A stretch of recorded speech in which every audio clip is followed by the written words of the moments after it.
This is Golf with Jay Delsing. A two-time college All-American at UCLA. A participant in nearly 700 PGA Tour events. 7 professional wins to his credit. Over 30 years of professional golf experience. A member of the St. Louis Sports Hall of Fame. This is Golf with Jay Delsing. This is Golf with Jay Delsing. I'm your host, Jay, and I've got my author, business person. Anyway, so Pearl, thanks for joining me. Guys, welcome to the show. We formatted the show like a round of golf, and the first segment is called the On the Range segment. It's brought to you by my friends at TaylorMade Golf. Thank you guys at TaylorMade. You guys have to check out the Stealth line of products. They have gone from no longer making metal woods to only making these carbon compounded products. They're fantastic. Reach out to me, Jay at jdelsinggolf.com. We are giving away a dozen TP5 golf balls each and every week to some lucky listeners. So you need to write to me, Jay at jdelsinggolf.com, put balls somewhere along the line, and we are giving away a dozen balls. Anyway, we want to thank Bob and Kathy Donahue, 314-805-2132 from Donahue Painting and Refinishing. These are great human beings first and foremost. Second of all, they can beautify your house on the inside, on the outside, whatever it is you need. I got Kathy. Kathy's getting trained in some new color qualifications, and I am going to have the Donahues hit my house, and man, I need some help. 314-805-2132. I've got Alan Shipnuck on. He wrote the book on the Phil Mickelson book, and it's just, I was fortunate enough for Alan to send me a copy of it, and the title is called Phil, the Rip-Roaring and Unauthorized Biography of Golf's Most Colorful Superstar. We're going to talk about some of the things from the book. We're going to talk about how cool Alan is. I don't know, let's just jump right in. I mean, one of the things, John, that I had my radar, really sensitive about, was to see in what style this book was written. Was Alan Shipnuck trying to take a shot at Phil? Did he have an axe to grind? Was there something in their relationship over the years that made him want to kind of be vindictive about this book? And the answer, in my opinion, is no. Alan did a phenomenal job. It's laying some of the facts out there for us to devour, and then we can figure out our own opinion. The thing that just gets me, John, that's so weird, this was happening while, hell, you were out there too, while I was playing. Some of the craziness and some of this that Phil has gone through and kind of brought upon himself, just crazy. Well, kind of brought about himself. It's all brought on himself, wouldn't you say, for the most part? I mean, the good, the bad, and the ugly. And obviously on your show, we don't want to get into too much of the crazy speculation. And just like the book, we're not after to bash Phil. But, man, there's some colorful information and colorful stories. And like you said, it's in many ways, it's real time, or certainly relevant recent times. And, when he's such a part of golf news right now, and future Ryder Cups and future President's Cups with being captain potentially and different things like that, there's a lot to unpack here. And you just love the book. I did. I love the book. I couldn't read it fast enough. John, it's interesting. And now the news has come out. Obviously, everyone knows already Phil Mickelson has withdrawn. He is the defending champion. He won this championship last year, the oldest champion, major champion in the history of the PGA Tour at 50 years old, and he's not playing. Jay, is this a continuation on our speculation that he's kind of has a behind-the-scenes imposed vacation that he needs to take for a while because of some of his antics? How do you read what's going on here relative to him playing or not playing? That's the interesting part, Pearl, because this, as you know, the majors are not PGA Tour's co-sponsored. They fall under a different set of rules, so to speak, and I'm not talking about the rules of the game, but they are this tournament is run by the PGA of America. Phil was suspended by our commissioner, Jay Moynihan, and told to, stand down. It would not cover the PGA Championship. It wouldn't cover the U.S. Open. It wouldn't cover the Open Championship, and it wouldn't cover the Masters. But don't you think these other entities that you just mentioned would be looking to take the similar tact as the PGA Tour because of his antics? I don't know. Now that's a lot to ask for a bunch of people to get together and then it not leak out too. So I don't know. Maybe that's silliness. But man, how do you not defend at that age and that stage and everything else going on? Something's what's that saying? Something's wacky in Wackyville. Nobody says that. Nobody says that. That's the dumbest. Something rotten in Denmark? Is that what you're trying to say? That's what I meant to say. Oh my like God. John, I think you make an interesting. It's an interesting conversation, or at least discussion. But Fred Ridley, who's the chairman of the Masters and Augusta National Golf Club, came out the week of the championship and said Phil Mickelson was not asked to not play by the tournament committee. He called and refrained personally. Phil was still talking about playing. I personally thought he was going to play. Well, I was just wondering, one thing that's going to happen, there's going to be a handful of fans that are going to heckle him a little bit. And I think, to correct me if I'm wrong, and I clearly could be and often am, he doesn't get heckled much out there, Phil. Isn't Phil kind of everybody's favorite and stuff? Or does he certainly doesn't get the Colin Montgomery treatment or the Sergio Garcia treatment. But does he get heckled, or do you think he wanted to just avoid? He loves the press, but do you think he wanted to avoid this type of press? Oh man, there's no question about it, John. What he wants to avoid is this book. Someone talks about Phil wanting to be the smartest guy in the room and wanting everybody to know he's the smartest guy in the room, where he'll just completely take over a conversation. John, I don't know if you saw last year when Phil came up into the broadcast booth with Jim Nantz and Nick Faldo. Did you happen to be seeing that? I think it was at the Los Angeles Open. Actually, I do remember bits and pieces of it, yeah. John, Phil completely overwhelmed the entire booth, made Nick Faldo look like fodder. Faldo was basically left speechless. And Jim Nantz, who is the master of all masters, and guy just kind of stood back and let Phil go. But Jay, you've heard that when coming out of, and again, he's been a positive influence, but you've, in the different Ryder Cup, President's Cup teams, but you've heard guys come out and you through the years talking about how Phil thinks he's the smartest guy in the room. I'll tell you something relative to the business, and I know you've seen this in the business world. The smartest guy in the room, the guy that tries to come across that way is what I should say, not the guy that actually is, but the guy that tries to come across as the smartest guy in the room often isn't, like all the time isn't, and it's never a secret to anybody else that's in the room, and it's pretty off-putting. So that's just another whole piece and dynamic of this thing, but that doesn't bode well. Wow. The other thing you've heard is that nobody likes Phil Mickelson's jokes as well as Phil Mickelson. One of the things that came out in the book was what happened with Tom Watson when he was the Ryder Cup captain. I think it was in 2014. Some entity that's bigger than the game decided who the captain was and who was going to be captain. And you're one of the players. And, there's a amount of respect that you need to have for the process and for the game and for these entities and the history of it, where you kind of fall in line. And if there's a problem, most of the time, John, our sport has handled things behind the scenes. Yep. Not in the media. Not Phil. He came right out, threw Tom under the bus.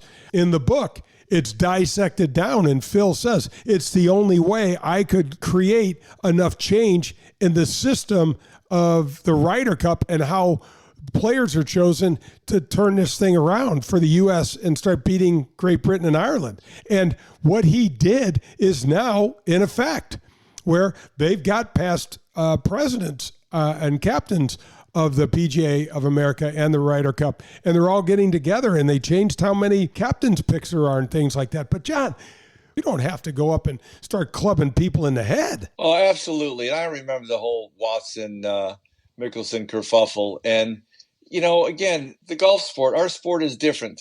That's not the way to do it. And I appreciate that he's got a different way. Again, Phil's kind of known that, he's got the best way, according to him, all the way. But I think that there's other ways to approach things. Did this pan out? Well, I guess maybe in hindsight. Was it done the right way? From my point of view, not at all. And when you burn in those kind of bridges and kind of setting that tone, I think it's the wrong thing to do. And I think there's plenty of other ways to do it. He'll see if he ever gets that position to be the captain, the leader of that squad. We'll see from there. There's a lot of dynamics that come into play in that darn event. That's why it's so much fun, because it's really remarkably unpredictable. Pearl, we are going to do the tip of the cap. The tip of the cap is brought to you by my friends at the Dean Team Volkswagen of Kirkwood and Colin Byrne, 314-966-0303. If you want to reach out to me, Jay at jdelsinggolf.com, why don't you do so? I'll personally connect you with Colin, get you a new vehicle. Pearlie's got a beautiful Toyota truck. I'm driving an SUV that Colin hooked me up with. Anything you need car-wise, Colin can help you with. And we're tipping our cap today to the moms, the dads, the grandmas, the grandpas, the sisters, the brothers, anyone who is dragging people to the golf course, driving people, shuttling them, taxi servicing them, anything that's helping our youth get to the golf course, play the game, grow the game, because that is our future. That's the next generation, and we appreciate you folks. The weather, the sun is shining, the heat is up, the golf courses are going to start really getting in great shape, so everybody enjoy the game. That's our tip of the cap. Colin at the Team Volkswagen of Kirkwood, thank you so much. Guys, call Colin for any car opportunity you need, 314-966-0303. John, that's going to wrap up the On the Range segment. Folks, don't go anywhere. We got the front nine and Alan Shipnuck. This is Golf with Jay Delsing. On the Range with Jay Delsing is brought to you by TaylorMade. This is Golf with Jay Delsing. The front nine is coming up. Shondalyn Hutchison was admitted to the emergency department at SSM Health St. Louis University Hospital for unusual swelling, cramping, and tremendous pain in her legs. Life-threatening blood clots were discovered. Immediately, Dr. Keith Piera, a vascular interventional radiologist specializing in minimally invasive procedures to treat blocked arteries, was brought in to see Miss Hutchison.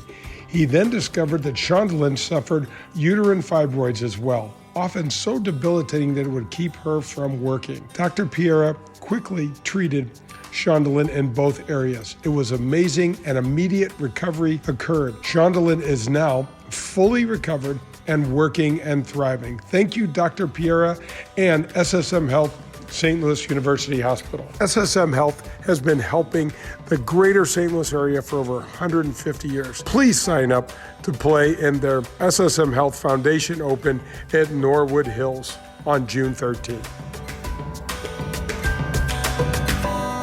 Folks, do you need a new car, truck, or SUV? Then the Dean Team of Kirkwood is the place for you to go. 314-966-0303 and go see Colin Byrne. He just got me into a new SUV and I love it. Boy, did they make the experience painless and super, super easy. Most dealers don't have any cars in their lots, but at Dean Team of Kirkwood, Colin has an entire parking lot full of new and used cars. You don't want a VW?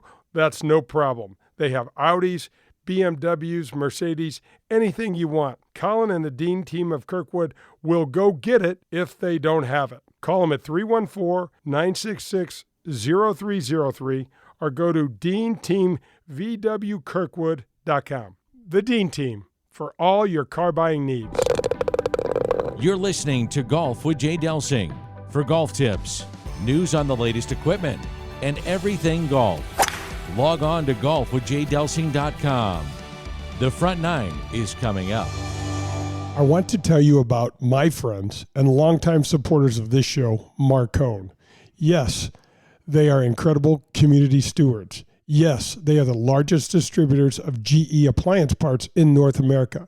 What you don't know, they are spearheading, led by owner and St. Louis and Jim Sowers, a new service dog program with and in conjunction with David Faraday and the 24/7 Battle Buddy program. Jim and Marcone are ensuring that a minimum of 2 service dogs a year will get partnered with a veteran hero in need.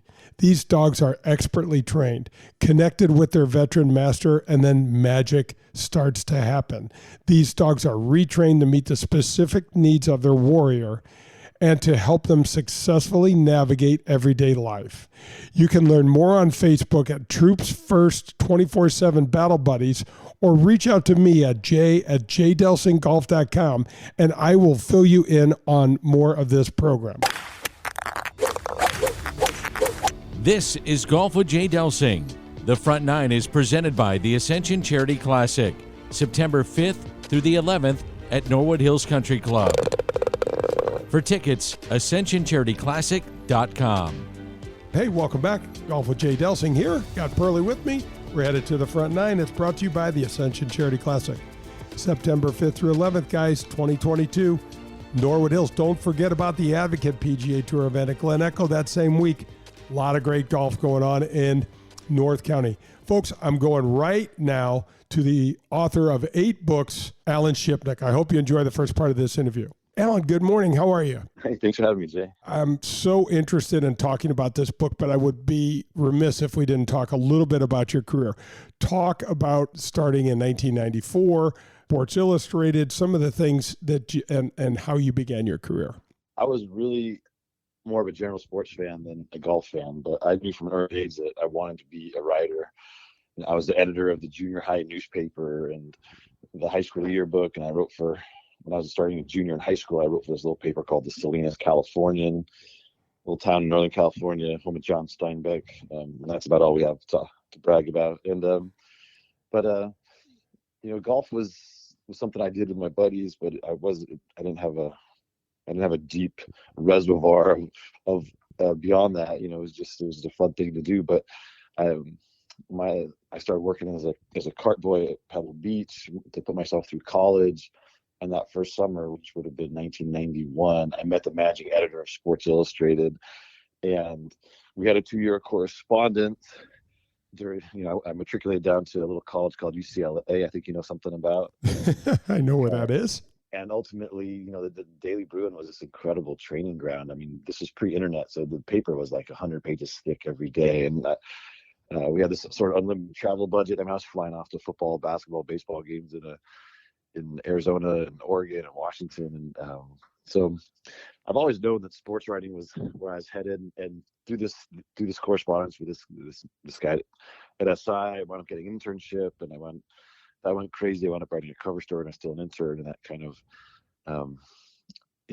they needed golf. This was the mid '90s, and the Big Bertha had kind of revolutionized the golf equipment industry, and money was flowing. And so golf was where the opportunity was. So I got into it. And then of course, Tiger Woods turned pro and things got really crazy. So, I'm still learning about the game. It's a never ending quest, and I'm still learning. I'm always trying to get my handicap down. I'm always going back and reading Bernard Darwin and Herbert Warren Wind. There's a long history is something that always attracted me to the sport, and the great tradition of literary writing, whether it's Dan Jenkins or any number of these great old timers. So it's kind of become a life's pursuit. And obviously once you're on the beat and you start meeting people and creating contacts and expertise, and I've never left, even though I had a chance when I was at Sports Illustrated to become the NBA writer, and basketball is my first love, and I coach high school basketball, and it was really tempting, but I love the golf beat, and I love the storytelling and the global aspect of the game and everything about it. So I've become a lifer. So you've written 8 books now. Tell us a little bit about the Fire Pit collectives that you are collaborating on. So I had a great run at SI over a quarter century, and did a bunch of cover stories, and kind of caught the tail end of the glory days of magazine journalism. And then, the internet changed things, and in some ways for the better, but ultimately SI was struggling financially because they were, as an institution, they were slow to adapt to the changing landscape. And their parent company had along the way had bought Golf Magazine, golf.com. So I was writing for all 3 platforms. And in 2018, the Time Inc., the overarching company, decided to sell Golf Magazine and golf.com. And I had to decide really to stay at SI or to go to the golf properties. And it was a really tough choice, but it seemed like it was going to be a better situation from stability wise if I went with Golf Magazine. So Michael Bamberger made the same choice. So we both went over to Golf Magazine, golf.com, and the editorial team there was fantastic. Ownership and management turned out to be problematic. And so within a couple of years, I was looking for other options. And it's a tough time in sports media and golf media. A lot of legacy titles are struggling. Like, Golf Week is a lie. It's only published every month. And Golf World, which was a great weekly, that's gone. golfchannel.com, they slashed all their staff for the most part. Like, the whole industry is contracting. So ultimately, and I talked to a lot of traditional places. I would talk to folks at SI again. I thought about going home. The LA Times, The Athletic, which is a really good publication, but just felt like, I'd kind of reached this crossroads where it was time to do my own thing. And my great friend Matt Jamella, who had a long run at Golf Channel, he was kind of in an analogous situation, and we'd spent 25 years over dinner complaining about our bosses and how they didn't get it, and all the ways they weren't adapting to this changing media landscape, and all the inefficiencies, and it would drive us crazy. And so we finally put our money where our mouth was, and we just founded our own media company. It's called the Fire Pit Collective, and it's almost 1 year to the day, because it was May 6th, 2021 that we got our first investment to really launch this whole thing. And it's been a rocket ship. I mean, Bamberger just came aboard, joined us. I mean, he's the greatest golf writer alive, the dean of the beat. Like, for him to throw in with us is amazing. We have Ryan French, who's known as Monday Q Info. He's become one of the most popular follows on Twitter, and he has just a great nose for very good story. And we got a really talented group of cinematographers and podcast technicians, and Jeff Ogilvy, the U.S. Open champ, he became an investor, and now we're doing, we're trying to get more content out of Jeff because he's such a great voice. And we saw it's from Sports Illustrated to Golf Digest to Golf Channel where Matt worked. Like, we just knew there's a better way to do it. So we're trying to apply all those lessons, and we're just trying to put out really interesting content for golf fans. It's, not the, hey, look at me, I'm playing golf with my buddies stuff that is proliferated under the new media, and really bring a strong sense of journalism, independence. We're all trained, coming up through Sports Illustrated and other pipelines. And so it's been a joy to build it and to do our own thing, and that we run the whole show. And, we're only a year into this, but we're really proud of everything that we're putting out into the world. And we've already started to build a really strong, dedicated audience. So I think, it's an open question. Can an upstart media company succeed in 2022? It's a tough environment, and we're giving it all we have, and we've got a lot of people supporting us, and we've got a lot of talent, and we'll see what happens. If we can't make this work, then I just don't think it's possible. But I think we're going to make it work. Like, a lot of great stuff is in the pipeline from us, and that people are going to love, and we're generating a lot of corporate interest and distribution partners, and it's just happening. So it's a really exciting time. So, Alan, we got to talk about the book, Phil, the rip-roaring and unauthorized biography of golf's most colorful superstar. I was playing while a lot of this stuff was going on, and Phil was kind of a larger-than-life guy to me, almost like a court jester, and at one time, on one hand, and then also kind of like a would-be commissioner on the other hand. And Alan, I have to say this, and my hat's off to you, because this book is written not in, oh my gosh, I'm going to go ahead and poke the bear as much as I can. It's so written more like a documentary to me, my opinion. I felt like you just reported what you found out. And one of the things that really impressed me was how much research you did for this book. Well, I appreciate all that, Jay, because that was always my intention. And obviously a couple excerpts have dropped ahead of publication, and they were pretty juicy. And I think it gave some people the impression that, this was like an expose, and I was out to bring down Phil Mickelson in some way. But that was never my case. I just wanted to write a very fair and balanced look at a very complicated person who's had a really big, messy life. And Phil's done a lot of great things, and they're all in the pages of the book. All of his large-scale philanthropy, and all his random acts of kindness to the fans, and his mentorship of young players, and all that stuff. I was happy to celebrate Phil's virtues, because he's put a lot of goodwill into the golf world. But there has been a lot of controversy, and he has a tendency to put his foot in his mouth, and he loves to stir the pot, and there's a little bit of rascal in there, and he enjoys that stuff. So that's all in the book too. And my goal was never to tell anyone who reads it that feels good or bad, or this is what you should think about it. And like, I'm just presenting him for who he is and all his contradictions and complexities. And it's up to the reader to kind of take from it what they will. And I have been, now the book's out in the wild and people are really having a chance to read it. I've been gratified that a lot of feedback I'm getting is, I was kind of like, I didn't know how to feel about him at the end. Like some parts make me love him, some parts infuriate me, some parts make me roll my eyes. Like I think I'm rooting for Phil more than I was, but I'm not sure. If that sense of not really knowing, I think it means I might have done my job, because he is a very contradictory and a very, very complex person. Alan, tell me, for guys like me that don't get this stuff, how does a quote, or how did part of this stuff leak out? And how important is the timing of that? Who does that sort of stuff? Generally, 2 or 3 weeks ahead of the publication date, which was, Tuesday of May 17th, you'll have an excerpt drop. You want to get people interested in the book. Like that's, there's art and there's commerce. I can only control the art, like where I just write the book. And the commerce part is really the purview of the publisher. They're trying to sell the book, and that's, of course, you have a role in that. But, and so, I finished the book, and it was heading off to the printers, and say, mid February. But there was all this Saudi stuff had been percolating for a really long time, and Phil was in the middle of all of it. And he'd actually called me in late November, and we'd had this very, fraught phone call in which he told me everything. And as the Saudis were on the verge of announcing and the potentially reshaping the entire world order of professional golf, like one of the biggest questions in the game was, what does Phil Mickelson want? And nobody really knew that except for me. And so it was all in the book, which again wasn't going to come out until mid-May.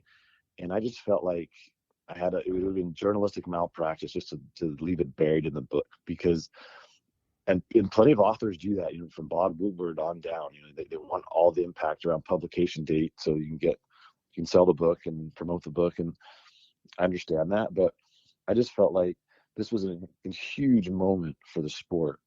And I had a lot of really important background and context for golf fans and other stakeholders in the game to really assess what was happening and what was Phil's role in all of this. And what does it all mean? Because it was all this stuff with the Saudis was conducted in the shadows. It was all secret, and nobody really knew exactly what their intentions were, or Phil's, or how it was all going to look and play out.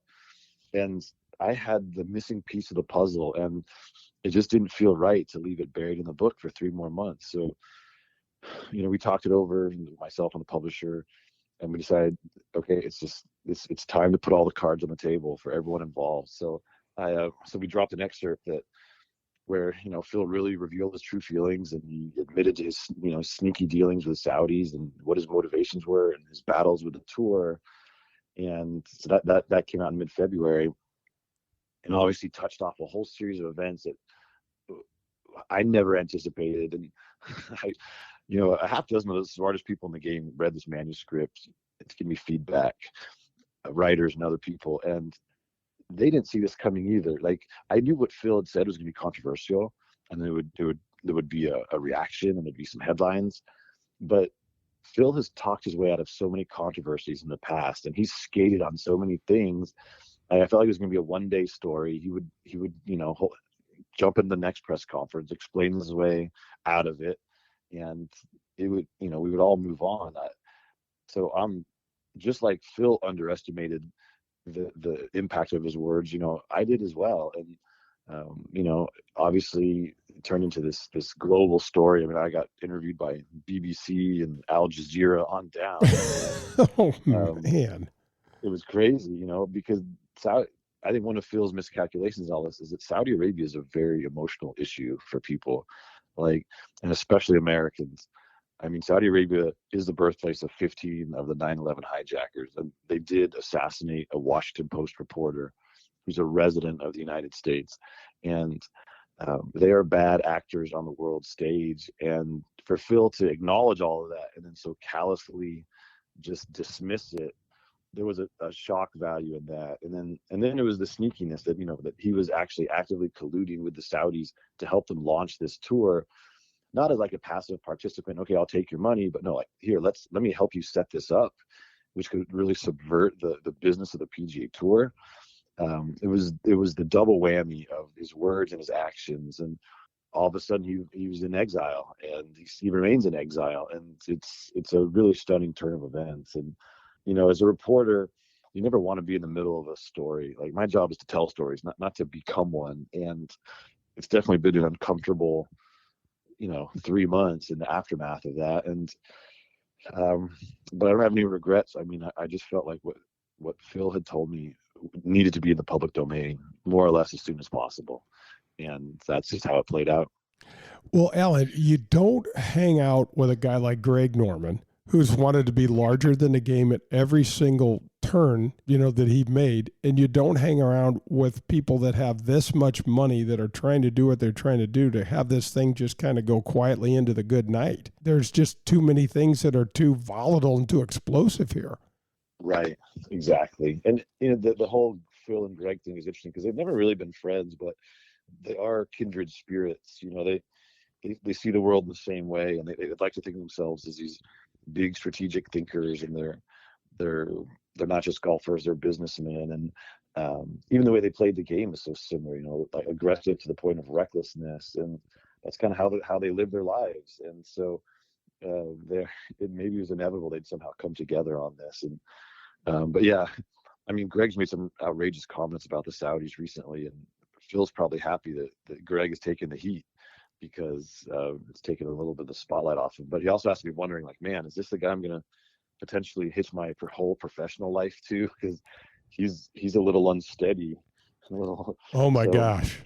I can promise you the Saudis are thinking the same thing. Is this who we want the face of our tour? I mean, there's ways to do things, and there's other ways to do things. And Greg Norman, in my opinion, is not going to be long for that leadership role. Yeah, I've heard a lot of whispers about that too. I mean, it's just a wild. This whole thing has become it's the biggest question in the game. Like, the whole world order of professional golf is at stake here, and potentially huge ramifications for the sport. And you've got Greg in the middle of it, got Phil. It's just these really flighty personalities. So it's a chaotic moment for the sport. All right, that's going to wrap up the front nine. Don't go anywhere. We'll have the back nine and the conclusion of the interview with Alan Shipnuck. This is Golf with Jay Delsing.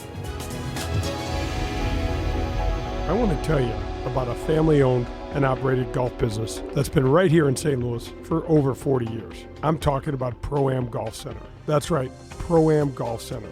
I know you know the name, but I'm not sure you know what they really have to offer. They have everything a seasoned golfer like myself could need, all the way down to what a beginner would want. Pro-Am Golf Center has the lowest price in the area for custom club fitting. I just went and visited CJ. He is terrific. If you call them now, mention my name, Jay Delsing, you will receive a discount on that already low club fitting price. Their number is 314-647-8054. Ask for CJ, or you can visit them at proamgolfusa.com. That's proamgolfusa.com. Hey, St. Louis, the Ascension Charity Classic, presented by Emerson, is back this September. Don't miss the excitement when the PGA Tour champions best compete again, all for charity, September 9th through the 11th at Norwood Hills Country Club. Pro-Am spots, hospitality packages, VIP tickets, and more. Available now at AscensionCharityClassic.com. Powers Insurance is a family-owned agency right here in St. Louis that specializes in providing personalized coverage for the client who has a lot going on. At Powers, they understand that you and your life do not fit in a simple box. So guess what? Neither should your insurance coverage. Go to powersinsurance.com or call 314-725-1414 and ask for Tim Davis. That's powersinsurance.com. How would you like access to 90 holes of golf? Well, that's what happens when you join at Whitmore Country Club. You get access to the Missouri Bluffs, the Links of Dardenne, and the Golf Club of Wentzville. And guess what? No cart fees included in that deal. There's no food and beverage minimums. There's no assessments. They have a 24-hour fitness center, 2 large pool complexes, 3 tennis courts. Year-round social calendar includes holiday parties, picnics, date nights, live music. They even have a kids club for your children and much, much more. There's junior golf, junior tennis, and swim teams available.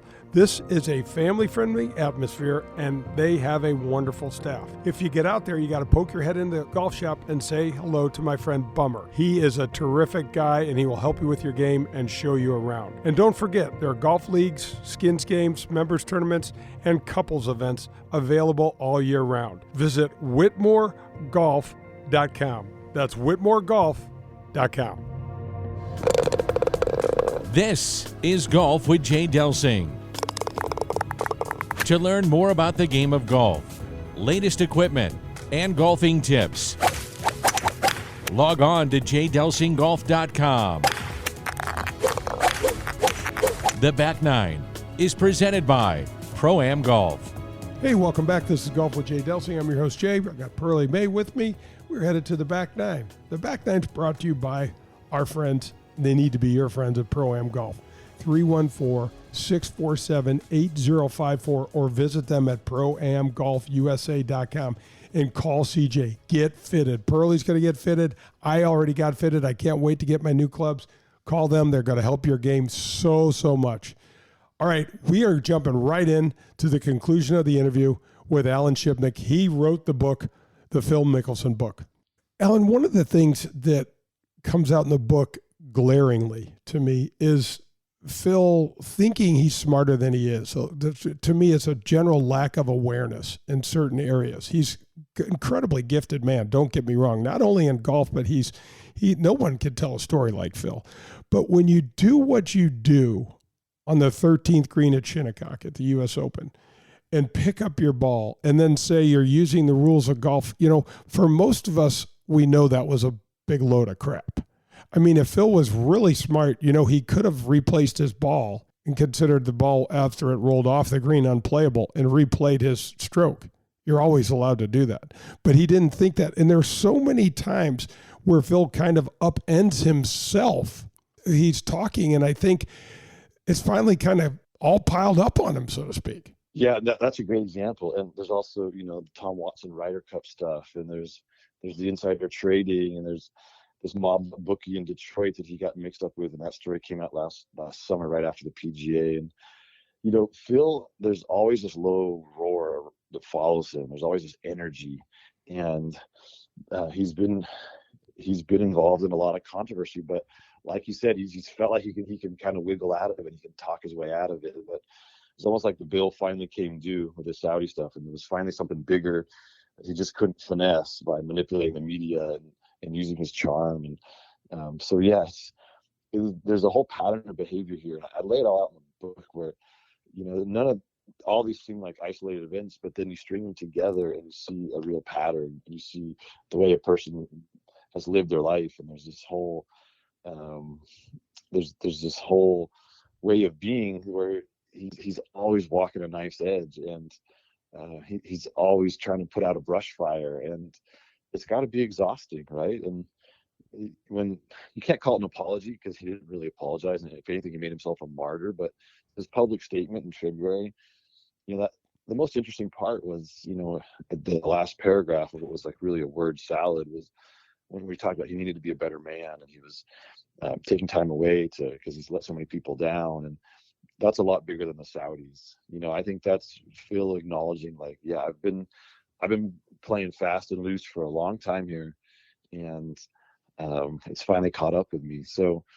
where he goes from here is going to be fascinating. But I think it's this period of reflection he's on is the first time maybe ever he's really taking stock and thinking about how he's lived his life, and maybe there's a better way forward. Well, the gambling aspect makes you wonder, how could you possibly be in financial difficulties, which I've heard is the case. I've also witnessed and watched closely Alan. And folks, I'm visiting with Alan Shipnuck. He is the author of many books, but you got to get out and purchase Phil, the rip-roaring and unauthorized biography of golf's most colorful superstar. This is a must-read. You'll read it in a day or so, just like I did. But you know what, Alan, what's interesting is that he's getting very little to no support from our constituents. And one of the things that people do not understand about the PGA Tour is we are a tight fraternity. Generally speaking, we handle our business behind the scenes, generally speaking. It's the best two players in the last 20-something years have brought more drama and more crazy press about our game than ever before, and it's a spiral. It's kind of new territory for all of us. Yeah, I mean, that's a really interesting way to frame it. I mean, it's true. Like Tiger and Phil, they've mirrored each other in so many ways, and this little dance they've done going back to junior golf in San Diego, this push and pull. The fact that so few players came to Phil's defense in all of this has been very telling, and the silence has been quite loud. And part of it is economic. You know, we can all agree Tiger Woods has put the game and the fans and his family through a lot worse than Phil has at this current moment, you know, with Tiger scandals. But you never saw players criticize Tiger publicly, except for one old fuddy-duddy and Tom Watson. But otherwise, everyone bit their tongue. Why do they line up to criticize Phil in this moment? Part of it is because they've always known there's this big divide between the public and the private Phil, and they've rolled their eyes about it. And now the public was kind of getting a different glimpse of Phil. And in some ways, you know, this book will bridge the gap between the Phil's image and the reality. But it was also, you know, I was talking to one longtime tour veteran who I know you know, but I won't use their name because we were texting casually. And I made that point. I said, why is everyone ripping Phil when they've never said anything about Tiger? And he said, you know, Tiger Woods never made himself bigger than the tour, and he put money in our pocket. And Phil made himself bigger than the tour, and he was trying to take money out of our pocket. And that's why we're pissed off. And when you frame it like that, it makes perfect sense. Because, you know, if the Saudi tour succeeds and it starts attracting a big TV contract and the support of Rolex and all these other multinational corporations, that's money that's going to get siphoned off from the PGA Tour. And while maybe a handful of top players would benefit because they could take the Saudi money, you know, the guys who are 50 to 200 on the money list, they're not getting invited to play in Saudi Arabia. No way. So now the purses are shrinking on tour, and the tour is losing sponsors and they're losing TV deals. And, you know, now Phil has hit them where they live. And so that was part of why it wasn't about the human rights violations in Saudi Arabia or the morality of taking their money. It was like Phil was messing with their livelihoods on some level, and that's why they were pissed off. There's a real struggle going on, in my opinion, with Phil and even Greg Norman between money, attention, and relevance. The ego has run amok here, and these guys are just caught in this web and don't know what to do, it looks like. Yeah, I mean, there's a few things going on when it comes to the Saudis with Phil. Certainly, money's a factor. No one does anything with the Saudis except because of the money's so big. Like we know that. That's obvious. But there is also, you know, he's a very strident, self-righteous personality, and he's always been frustrated that he didn't have a bigger voice in how the tour conducts its business. And Tim Finchem would kind of blow him off, and now Jay Monahan has done the same. And it really bothered Phil because he has been one of the biggest stars in the game for 3 decades, but he's never had the kind of say that he wants in how the tour conducts its business. And he's had a lot of grievances, and there's been a lot of battles behind the scenes, and some spilled out into public view. Like when Phil rips Finchem after winning the Deutsche Bank all those years ago, live on national TV, and then boycotted the next FedEx Cup tournament over some really small time grievances. And so the Saudis is a chance to reshape the whole sport in his image and to affect the change he's always wanted, because they gave him leverage against the tour. And Phil loved that. He was actually getting things done by working both sides of the street. And he was really enjoying that feeling of, it's been said about Phil many times before, like he wants to be the smartest guy in the room. And suddenly he had the juice to have to make some policy changes essentially.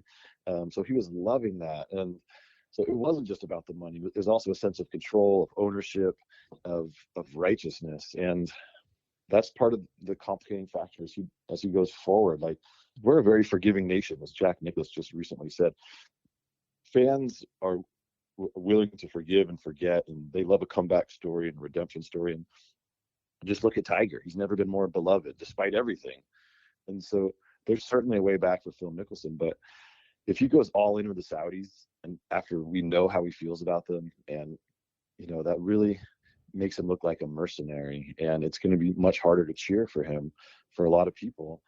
If he renounces the Saudis and comes back to the tour and pledges his allegiance to the tour, then that's like a political defeat for Phil, right? And on some level, he's going to have to admit that he overplayed his hand, and he's really loath to do that. Like, he wants to be right. He wants to prevail in this battle with the tour. And so I think this is one of the complicating factors for Phil as he tries to plot his return to public life is he ready to admit, like, okay, I kind of screwed up and I took it a little too far?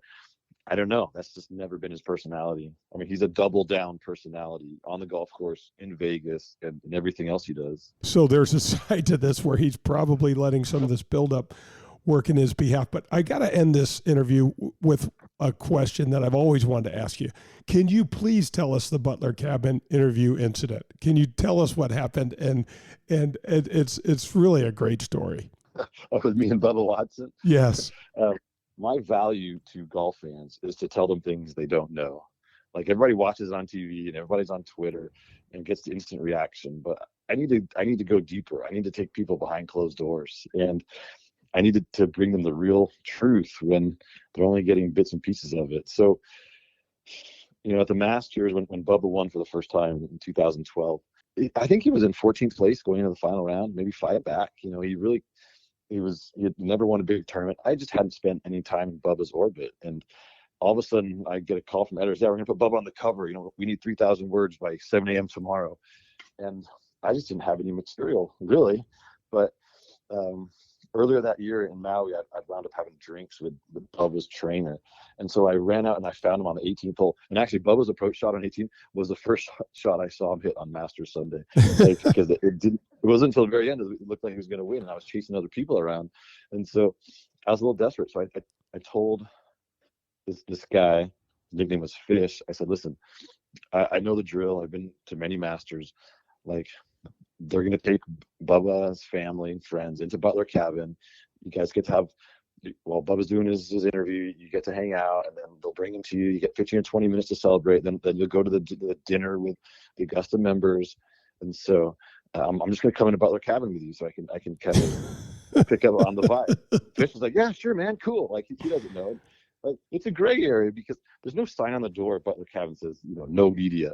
Obviously, I know I probably shouldn't be in there, but I took my badge off, and the guys around Augusta, they don't know Bubba's people. Like, he's come out of nowhere for them too. So I just kind of walk in, and it's a great scene. There's a bunch of, Ricky Fowler's in there, and I think Aaron Baddeley, and all of Bubba's family and friends. And so, I've taken my credential off. I've put my notebook in my pocket. I'm just hanging out, but I'm picking up I'm talking to people, and I'm getting anecdotes, and it's a great scene. But to really bring it all together, I need Bubba in Butler cabin. And so this whole time he's been doing his press conference, he's on this, like, whatever, the TV's on and we can see him. All of a sudden the chair's empty. He's like, I know that Bubba is on his way to Butler cabin. He'll be there in a few minutes. But unfortunately, a club official recognized me. This guy named Buzzy Johnson, not to be confused with Hootie Johnson. And Buzzy comes up to me. He's like, hey, Alan, this is a private party. I said, yeah, I know. I was invited by Bubba's best friend, and they wanted me to be here to kind of see all this. And he's like, oh, okay. And he walks over to Bubba's agent, and I can see them talking. And I never actually met Bubba's agent to this point, because, again, Bubba had come out of nowhere. And so, I'm sure he's saying, do you know that guy? And the agent's like, not really. And so Buzzy comes over, he's like, yeah, you got to go. I said, okay, sure. I totally understand. But now I know Bubba is like literal seconds from getting to Butler cabin. So, which, by the way, Butler cabin's huge. It's like 4 bedrooms, and the living room's gigantic. And when you're on the inside, it looks, it's a lot of space, and there's a lot of people. So I say to this Buzzy, I'm like, I'm going to give my drink back to the bartender, and I'll just walk out the back door. And so I do that, but I give the drink to the bartender. Then I duck into one of the bedrooms. It has like 4 bedrooms, and I go to the bathroom. I close the door, and I'm like, okay, I know when Bubba walks in, there's going to be a huge roar. I'll just walk out. I'll just kind of get a glimpse of it, and then that's all I need. I've got Bubba in the cabin to bring this whole anecdote home. And sure enough, I'm in there, I hear the roar. I do like a fake flush on the toilet, and I open the door, and standing in the door frame with his arms crossed, looking really pissed off, is a guy named Jim Armstrong, who was he was the general manager of the club. He's like, "You're out of here." Hi, Jim, how you doing? So I just had to tinkle before I left. He's like, "We're gonna have security escort you off the grounds." I said, "Wow, that doesn't seem necessary, Jim. I just had to go to the bathroom." But at that moment, Bubba walks into the bedroom where we're talking, and there's a guy carrying like 4 or 5 different green jackets because he wanted to try out some different fits. They just you come off the green, they ask you, I'm a 42 long, but he wanted something that fit a little better. So I'm like, "Hey, Bubba, congrats." He's like, "Thanks, man. This is crazy. Look at all these jackets." So we have this little moment, and it's like all I need. And so, I go back, I write my story. It's on the cover, and the last like 3 or 4 paragraphs is everything in the cabin. It really made the whole story come alive, and it gave me that access, that something different that nobody else had, which is really important in this job. And unfortunately, a few months later, the hammer dropped, and my editor gets a letter from Augusta National saying that I'd committed a procedural violation by entering Butler cabin. So they put me on ice for a year. They didn't credential me in 2013 as my punishment, which I always contend, like, all I was doing was my job, and I was trying to serve the readers, and but they didn't really. The appeal process with Augusta National, let's say, is somewhat lacking. So it's non-existent, I think. Yeah, it's non-existent. It's like, it's probably similar to the court system in North Korea. Like, they're the judge and the jury. And so, anyway, it was, I've tried to behave ever since then, and for the most part. But yeah, that's the famous Butler cabin story. I love it. Alan, this is Alan Shipnuck. Thank you so much for joining me. And Alan, thanks so much, buddy. All right. Thanks for having me, Jay. This was fun. Okay, that's going to wrap up the Alan Shipnuck interview. Pearl, we're going to hold off any comments about more of the book. We're going to catch that on the Michelob Ultra 19th hole when we come right back. This is Golf with Jay Delsing. Hey, this is Jay Delsing for SSM Health Physical Therapy. Our golf program has the same screening techniques and technology as the pros on the PGA Tour use. SSM Health Physical Therapy has the Titleist Performance Institute trained physical therapists that can perform the TPI screening on you, as well as use the K-Vest 3D motion capture system. Proper posture, alignment, etc. can help you keep your game right down the middle. We have 80 locations in the St. Louis area. Call 800-518-1626 or visit them on the web at ssmphysicaltherapy.com. Your therapy, our passion.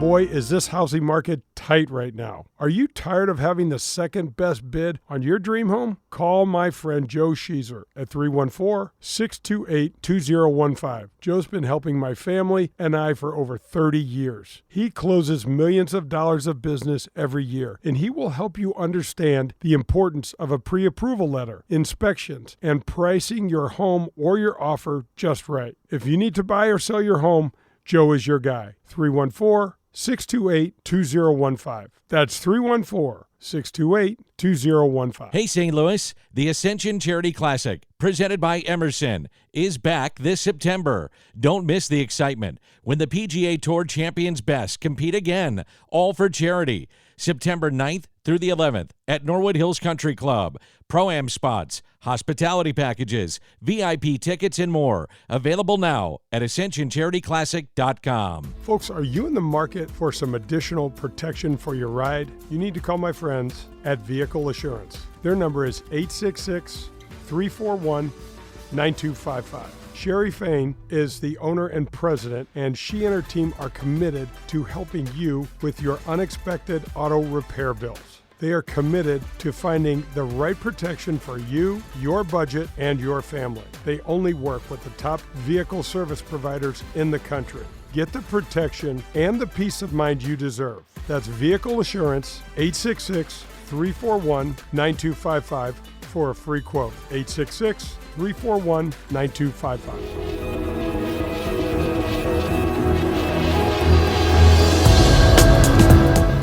This is Golf with Jay Delsing. To learn more about the game of golf, see the latest equipment, get golfing tips from a PGA pro, Log on to jdelsinggolf.com.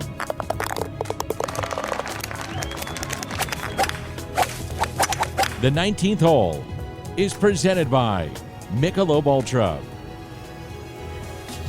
This is Golf with Jay Delsing. Pearlie's with me. I'm Jay. We're headed to the 19th hole, which is brought to you by Michelob Ultra. All right, John. I don't know if Phil's ever had more attention on him in his career than he does right now. I know you say that. Off the air, you and I were talking, kind of prepping for the show. But is it to his advantage the way he's handling this? That he's just kind of disappeared. Granted, there's news about it. Again, I think it's the wrong kind of news for this sport. And I don't know, we have to finish the topic on that, but I want to go back a little bit at some of the antics and cool and fun and interesting things that Phil's done through his career. He's always been a character. What is the advantage or disadvantage then of having this much attention? John, my guess is he's back home repairing things with Amy and his immediate family, his 3 kids. That's my guess. And what I think we're going to see is some sort of family sort of re-entry back into everybody's consciousness, so to speak, and talk a little bit about, hey, these are my guys here, and Amy's my best friend, and we've worked through some of these things, and she's really helped me try to become a better human, and et cetera, and then go from there. That's what I have a feeling is going to happen. But that is sheer conjecture. I mean, it could go a lot of different ways. The life that you guys lead on tour, it's not totally unique. I mean, I could liken it in many ways to a traveling sales guy, a guy that's on the road 30, 40 plus weeks of the year. That's a toll on relationships, on family, on routine, on consistency, etc. It takes a massive toll. So it's not a surprise. Now, granted, we've all heard the Tiger Woods stuff. We're seeing other people out there, great players. There's reasons these great players fall to the wayside. When's the last time anybody heard of Ricky Fowler? I don't even hardly see any commercials with him as much as anymore. He's kind of fallen off the map. I mean, life gets in the way, or maybe it's the tour gets in the way of life, and then there's a bill that comes due when some of that other stuff isn't taken care of for no fault of anybody's. But I think it could become a surprise because it could be a whirlwind out there. Next thing you know, you've been on the road for 8 years and go, oh, wait a second. There's some things I haven't been really taking care of. I haven't been maintaining. That's what I'm seeing this at. And so certain guys are going to get more attention. But I think there's plenty of guys that have to do resets that, for the most part, we're never going to hear about. Yeah, no, there's no question about that. I mean, John, one of the things that I think is obvious, at least to me, is that this is a struggle for relevance. This is a struggle for relevance. I mean, well, John, why wouldn't Phil go out on the Champions Tour, dominate the hell out of that tour, just like it did the PGA Tour when he was a kid, and, win 10 events out there? Let me ask you a question. I'll tell you. Can I answer that question, though? Why he won't do that? I think I know what the answer is going to be, but go ahead. Yeah, because it's not the show. It's not the show. No one grows up and says, man, I hope I can play on the Champions Tour. We love the Champions Tour, don't get me wrong. But it's not what you dream of. The dream was never to be my dream even was never to be a great Champions Tour player. My dream was to be the best golfer in the world. That's that hard part, Jay, with any athlete. You and I talk about this. There's the saying, athletes die twice. Once you've been in the show and all the accolades, the money, the attention, etc., and then you're still a relatively young man, life with the wrong perspective, actually there's an incredible amount of great life left, but with the wrong perspective, it can seem hollow, it can seem less. And until you kind of learn some things, grow up a little bit, get some more awareness, that's the way it is for a while. And I think that's what a lot of guys go through. Yeah, there's no question. There's no question. I can tell you some of the athletes, and not only in the golfers, they'd rather die the second death first and not go through it. I mean, it's because, John, for so long you have put your self-worth and who you are as a human, and it's only about golf.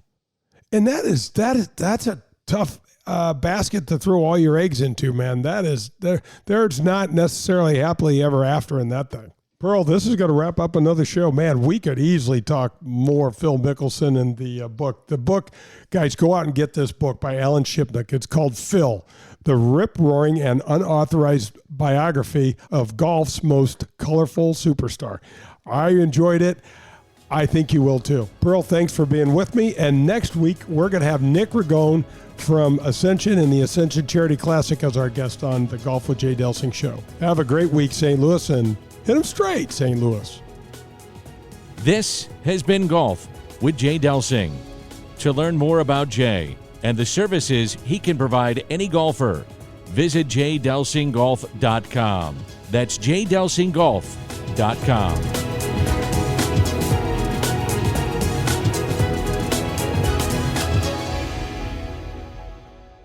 AutoTrader makes buying a car easier than ever. How? With the largest inventory of new and used vehicles, AutoTrader lets you shop for cars by monthly payment, so you know what you'll pay before you buy. And you know the prices are good because they're backed by Kelley Blue Book. Finally, it's easy. Start shopping at autotrader.com/finally it's easy. By now, you know that sound. It's the sound of the Home Depot. But what about those sounds? Those are the sounds of a brand new ice maker dropping cubes into a fresh glass of water, making this the sound of savings on top brand appliances. The Home Depot. How doers get more done. Save up to 30% off select appliances. Valid May 19th through June 8th. Gas range extra. While supplies last. See store for details.